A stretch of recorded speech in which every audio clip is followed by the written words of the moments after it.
नमस्कार दोस्तों। अगर आपने हमारा YouTube चैनल सब्सक्राइब नहीं किया है तो प्लीज़ सब्सक्राइब कर दीजिए और मुझे आप अपना पूरा सपोर्ट दीजिए। यूवी डर कर वहाँ से भाग गया। रागिनी वहीं सड़क पर अकेली पड़ी हुई थी। कार रागिनी के पास आकर रुकी। नीलेश जल्दी से कार से बाहर आया और रागिनी की तरफ बढ़ा। दरअसल उसने दूर से ही देखा था कि कोई लड़का किसी लड़की के साथ खींचातानी कर रहा था, पर बारिश होने की वजह से उसे कुछ भी साफ दिखाई नहीं दे रहा था। उसके बाद जब उसने लड़के को भागते हुए देख लिया था, तब उसे लगा मामला कुछ सीरियस है। इसलिए उसने कार रोक कर चेक करना ठीक समझा कि कहीं किसी को मदद की ज़रूरत हो तो, पर उसने नहीं पता था कि वो लड़की रागिनी है। वो जल्दी से उस लड़के की मदद के लिए आगे बढ़ा। अंधेरा और मूसलाधार बारिश की वजह से उसे साफ कुछ भी नहीं देख रहा था। वो घुटनों पर बैठकर जैसे ही उसने रागिनी का सर अपनी तरफ किया, उसके होश उड़ गए। रागिनी बेहोश हो चुकी थी। सर से खून बहकर पानी के साथ मिलकर सड़क पर फैल गया था। नीलेश को लगा जैसे उसकी सांसें रुक रही हैं। वो वापस अपने अतीत में पहुंच गया था, जहां एक बार पूजा भी इसी बेहोशी में पड़ी थी।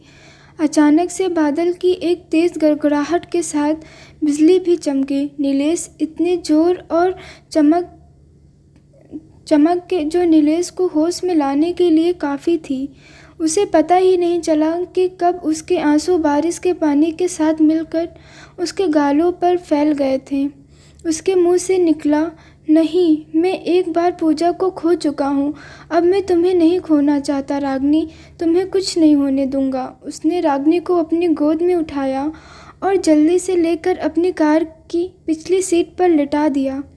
खुद तेज़ी से ड्राइविंग सीट पर आकर बैठ गया और कार को तेज़ी से हॉस्पिटल की तरफ मोड़ लिया। हॉस्पिटल में डॉक्टर रागिनी को अंदर लेकर चले गए और नीलेश वहीं कॉरिडोर में रखी एक कुर्सी में ढल गया। उसे लग रहा था कि उसके शरीर में जान ही बाकी ना हो। अपना चेहरा उसने अपनी हथेली में छिपा लिया और फफक कर रो पड़ा। इतनी देर से जो बांध उसने अपने दिल पर लगा रखा था, वो आखिर टूट ही गया और नमकीन पानी के आंखों से अपनी बाहर आने की राह बना लिया। राधा जी घर पर बहुत परेशान हो रही थी। ना तो रागिनी अब घर वापस आई और ना ही अब उसका फ़ोन लगा रहा था। वो कई बार बालकनी के चक्कर लगाकर वापस आ चुकी थी और नीलेश भी अभी तक घर वापस नहीं आया था। उन्होंने दोबारा नीलेश को फ़ोन लगाया। नीलेश ने फ़ोन की बेल सुनी तो उसने देखा स्क्रीन पर राधा माँ फ्लैश हो रहा था। उसने झट से अपने आंसू पोंछे और फ़ोन उठा लिया। हेलो माँ, बेटा कहाँ हो तुम? अब तक घर क्यों नहीं पहुँचे? और देखो ना, ये रागिनी भी अभी तक नहीं आई है और मैं कब से फ़ोन कर रही हूँ तो उठा भी नहीं रही। पता नहीं आज बहुत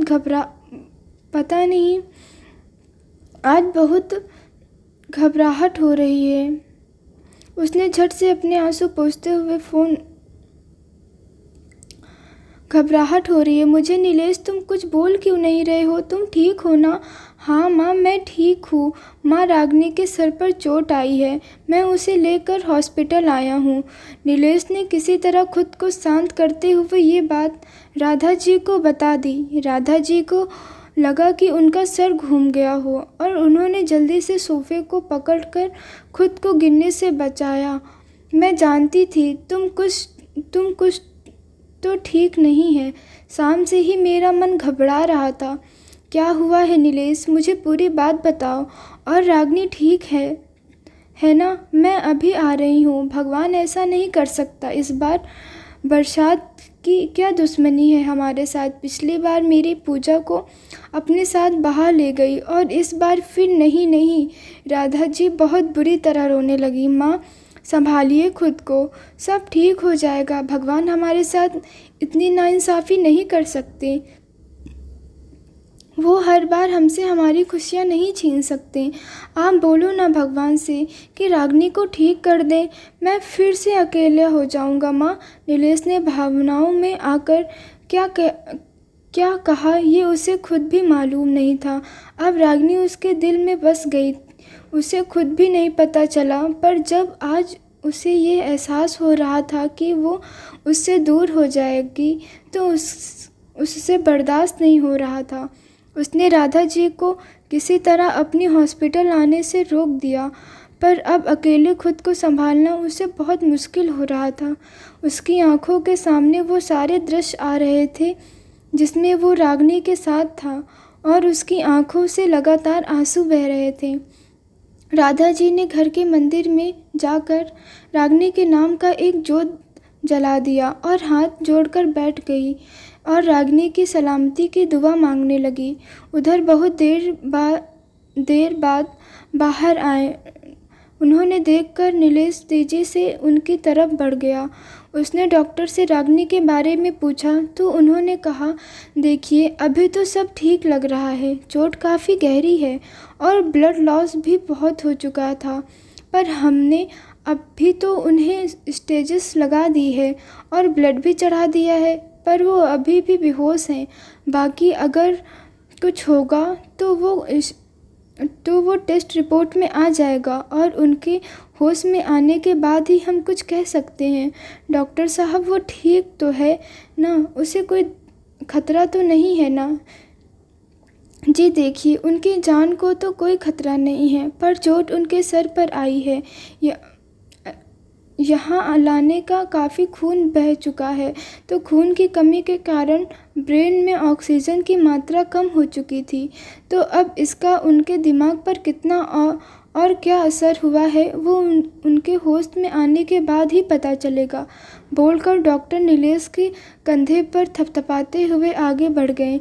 नीलेश ये जानकर कि अब रागिनी की जान को कोई खतरा नहीं है बहुत खुश हो गया, पर अगले ही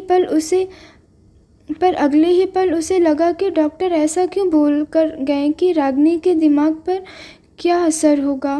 पर वो बच गई है और अब उसके पास है। उसे इसी बात की तसल्ली थी। उसने सोच लिया था कि रागिनी के होश में आते ही वो उसे अपने दिल की बात बता देगा। वो अब रागिनी को किसी भी कीमत पर खोना नहीं चाहता था।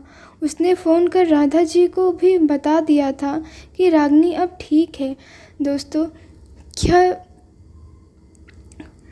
दोस्तों आपको हमारी ये कहानी कैसी लगी, आप हमें कमेंट करके ज़रूर बताइएगा। क्या नीलेश रागिनी को अपने दिल की बात बता पाएगा? देखते हैं नेक्स्ट भाग में। तब तक के लिए नमस्कार।